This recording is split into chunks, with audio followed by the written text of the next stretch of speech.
Kali ini saya ingin memaparkan tentang koneksi antar materi untuk modul 1.4, di mana di sini membahas tentang budaya positif. Apa itu budaya positif? Saya memulai dengan pembicaraan mengenai posisi kontrol, yaitu teori kontrol, di mana kita guru itu ada yang sebagai penghukum, lalu pembuat merasa bersalah, lalu teman, pemantau, atau sebagai manajer. Nah, di mana ketika kita sudah bisa menjadi posisinya sebagai teman, atau sebagai pemantau, atau sebagai manajer, ini kita sudah bisa menerapkan tentang disiplin positif. Tetapi ketika kita hanya sebagai penghukum bagi siswa atau pembuat merasa bersalah bagi siswa, itu kita masih menekankan tentang disiplin yang negatif. Nah, ketika kita akan membuat posisi menjadi sebagai manajer, maka biasanya kita menekankan tentang bagaimana mengaplikasikan segitiga restitusi dalam menyelesaikan permasalahan anak.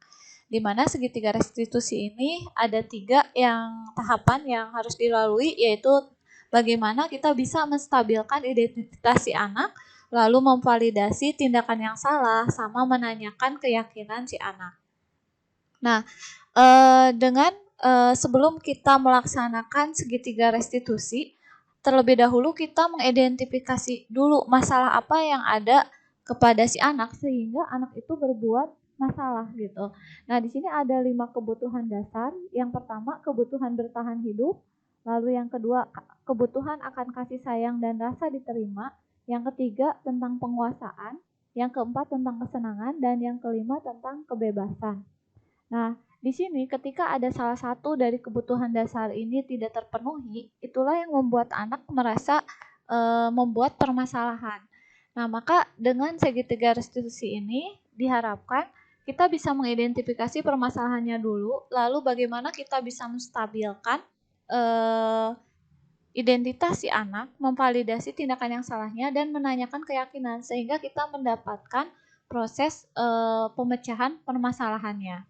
Nah, dalam menanyakan keyakinan, kita harus tahu dulu si anak sudah punya keyakinan, kepercayaan dalam dirinya atau belum, kepercayaan nilai-nilai yang berada dalam dirinya. Maka perlu adanya keyakinan kelas dulu atau kesepakatan kelas dulu. Seperti biasanya kalau misalkan kita menekankan pada kepercayaannya pada kegiatan P5, maka di sini anak harus punya keyakinan tentang bagaimana dia sudah beriman, lalu mandiri, bernilai kritis, berkebinekaan global, bergotong royong, dan kreatif.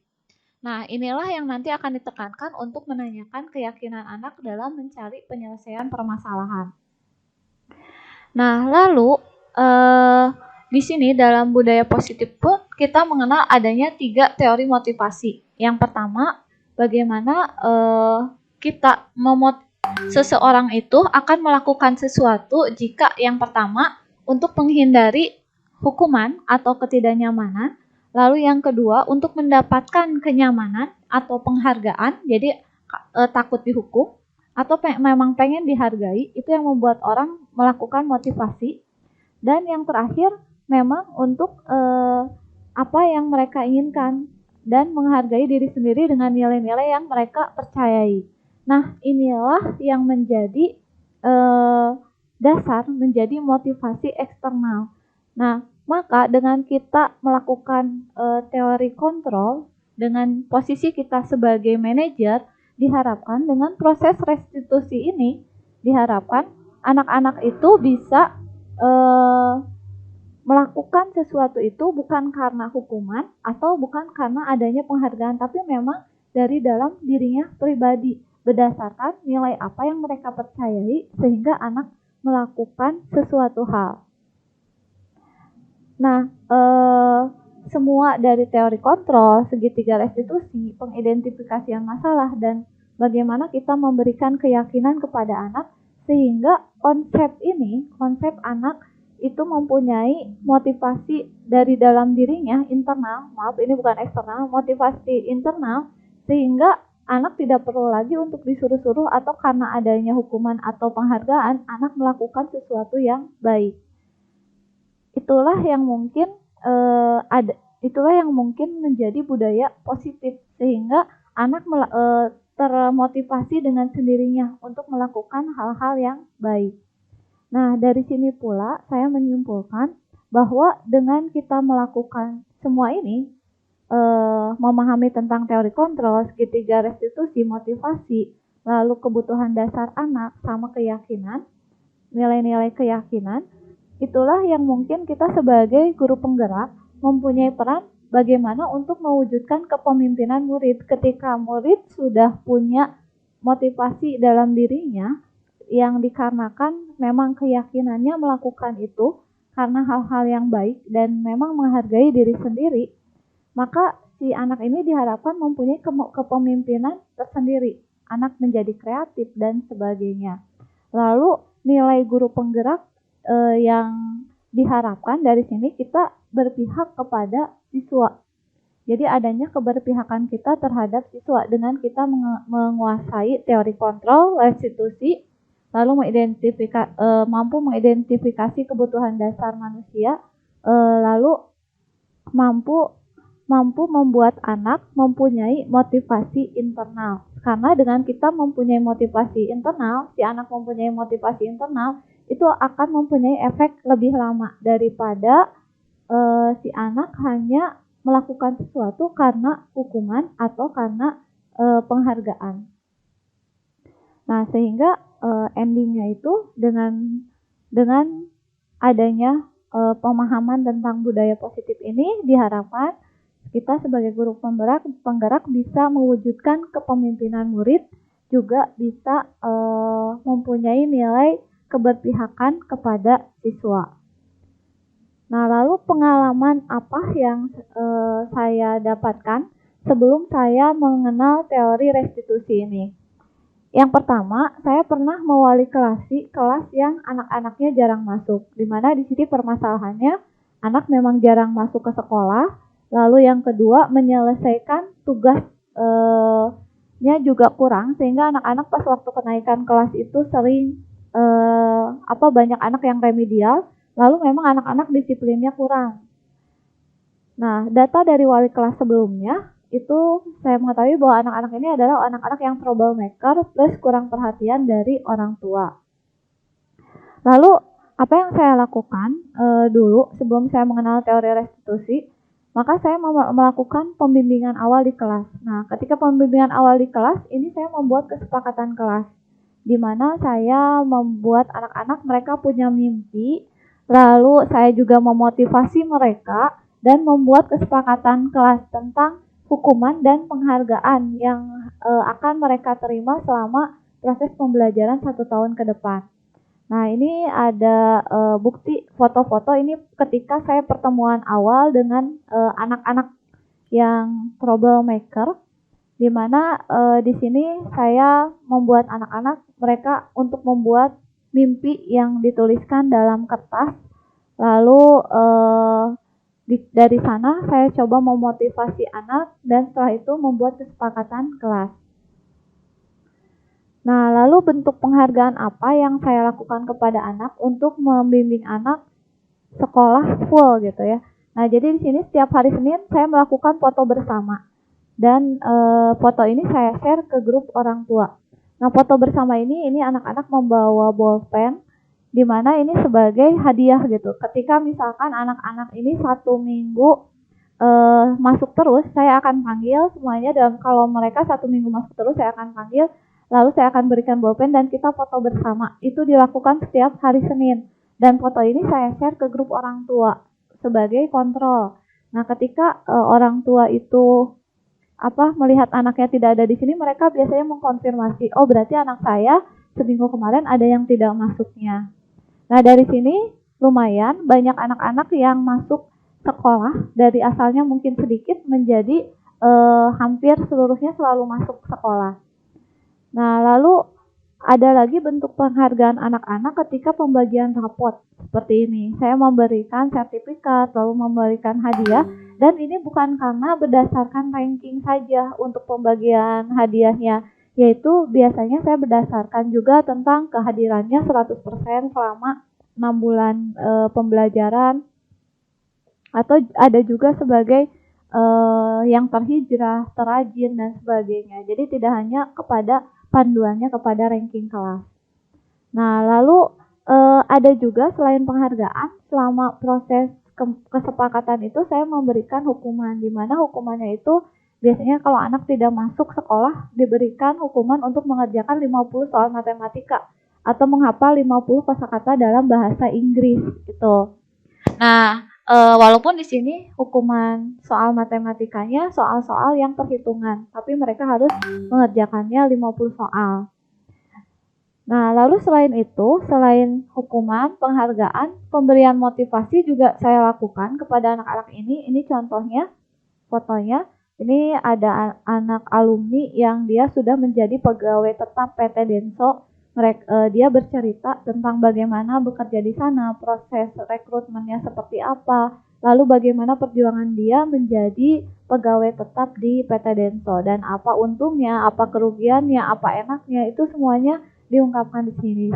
Diharapkan dengan seperti itu saya membuka wawasan anak-anak setelah nanti lulus itu mereka sudah punya planning mau kemana.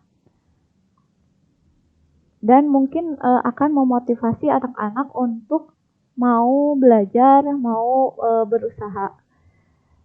Nah, lalu hasilnya apa? Alhamdulillah mereka lulus tanpa ada remedial sama sekali, yang biasanya mereka ketika naik kelas itu selalu ada remedial atau naik percobaan. Nah, di sini mereka lulus justru menjadi kelas yang pertama kali lulus tanpa ada remedialnya.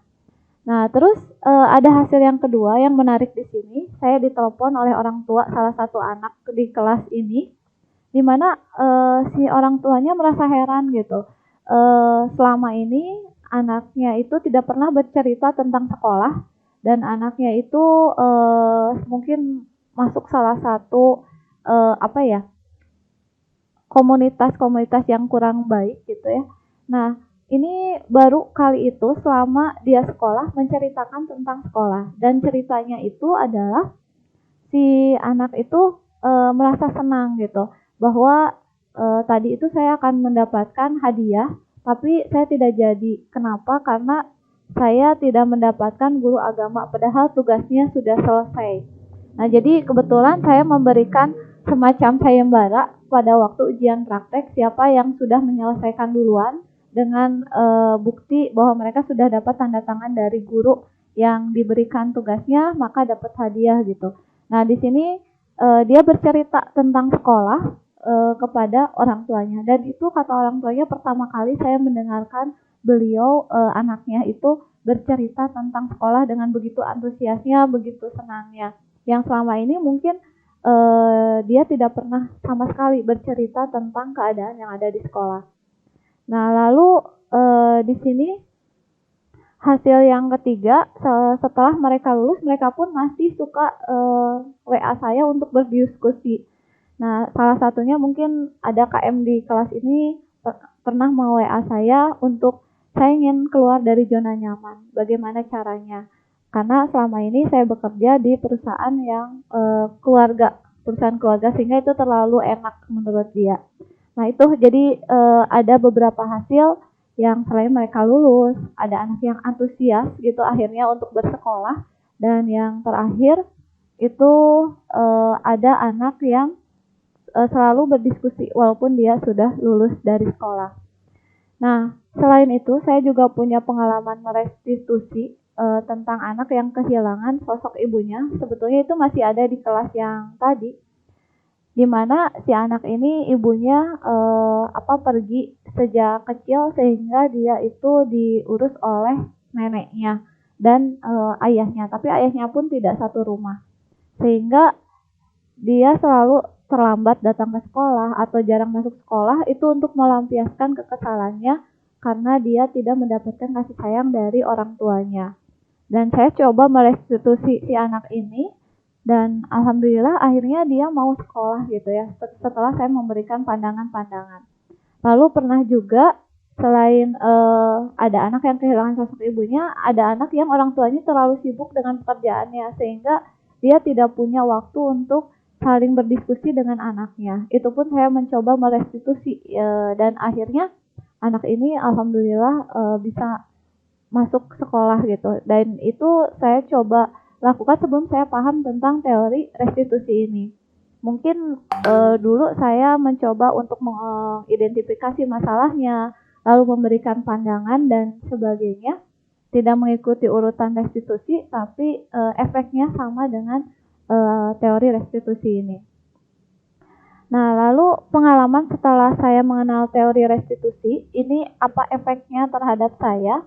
Yang pertama, saya menjadi punya kontrol bahwa saya tidak boleh menjadi guru dalam posisi penghukum dan pembuat merasa bersalah. Mungkin kadang saya memberikan posisi yang sebagai penghukum atau merasa bersalah. Nah, setelah saya mengenal teori ini, saya menjadi punya kontrol. Oh, saya jangan seperti ini dalam menangani kasus anak-anak ataupun dalam pembelajaran. Lalu yang kedua, mencari cara bagaimana agar anak-anak mempunyai motivasi intrinsik. Dengan cara setiap mengajar selalu memberikan cerita motivasi atau dengan cara di awal pembelajaran membuat kesepakatan kelas.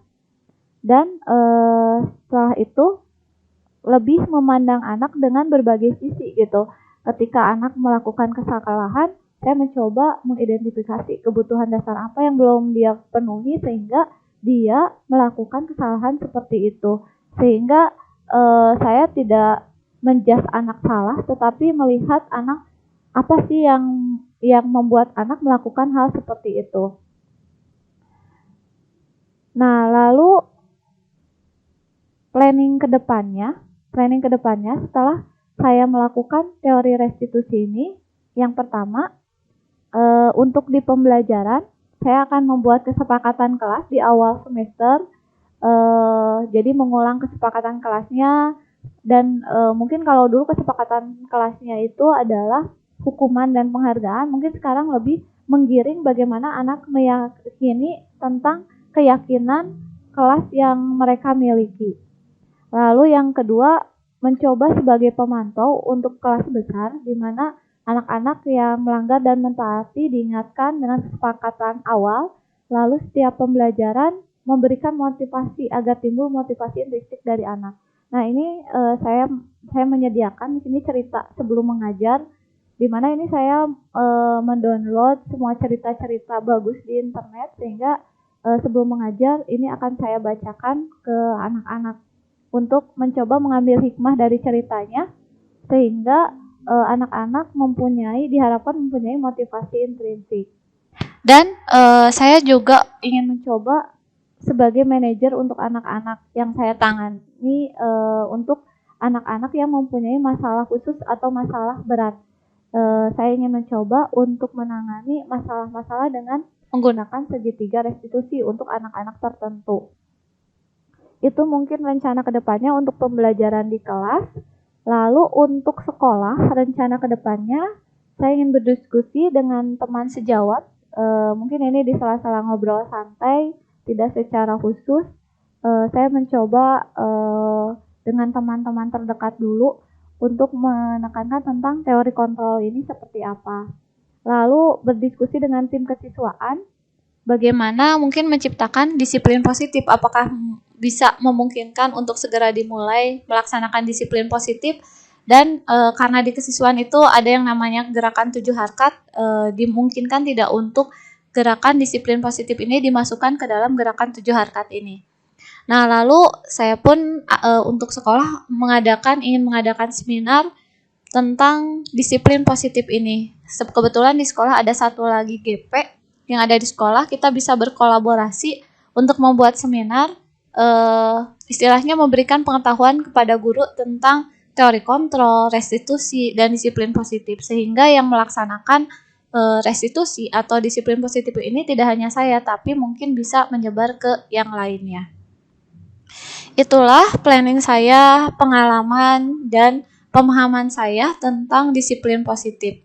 Salam guru penggerak, bergerak, tergerak, menggerakkan.